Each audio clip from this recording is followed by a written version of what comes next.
This short educational video is intended to help clinicians effectively use Next Bioscience's PharmaGene pharmacogenetics report.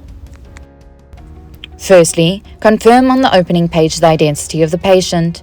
Then, there is an executive summary which is of critical importance in red. This is a list of drugs which are contraindicated genetically in the patient. This is followed by a comprehensive list of the genes analyzed. Here, the activity rather than the variant of the gene is more important, but not essential. Next is the treatment options and associated risks for genetically risky, have drug-drug interactions, and carry anticholinergic burden. This section is specific to the patient. Thereafter, your patient's individual current regimen risk is detailed. Ideally, we would want a score of below 20.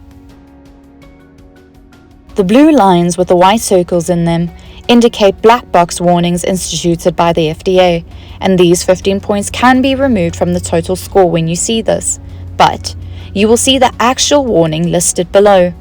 The green means lifestyle interactions, purple means anticholinergic burden, and yellow is drug-drug interactions.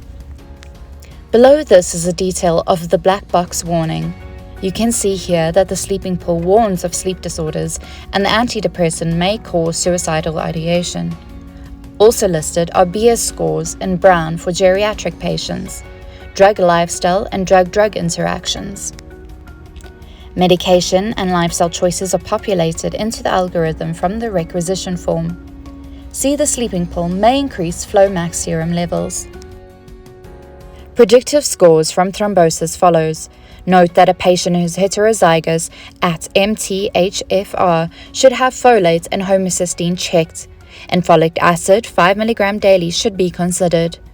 Cardiovascular risk based on ApoE lipoprotein E follows. Patients at high risk need strict control of their lipograms. The best genotype here is 3x3, which is called the wild type.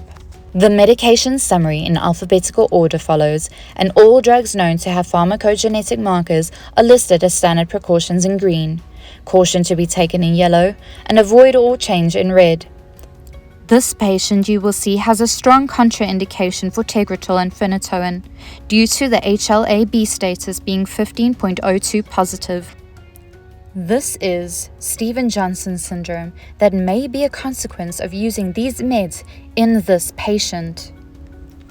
This long list is followed by a detailed report which is really comprehensive and contains medication and its role in your patient's genetic profile. A tick means typical response, yellow means consider an alternative, and red means a drug change is needed. Blue shows that additional information is available. Contact Next Biosciences regarding this. Finally, orange means uncertain response. This is not an essential read unless one of your patient's drugs are deemed caution, or change, or score highly in the risk chart.